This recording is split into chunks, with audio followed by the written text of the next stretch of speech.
Here's a small deal of light and rich knobby material. Central New South Wales, rules in millimetres, materials wetted to help highlight the colours. The white that you can see there occasionally is a reflection of the lights. Piece of semi-crystal.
Few mixed colours there.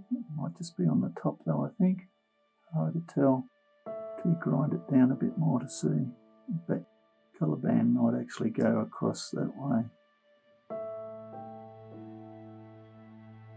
Needs to be a bit ground down to get the clay off it. Anyway, they are what they are. Hope you've enjoyed looking. Cheers.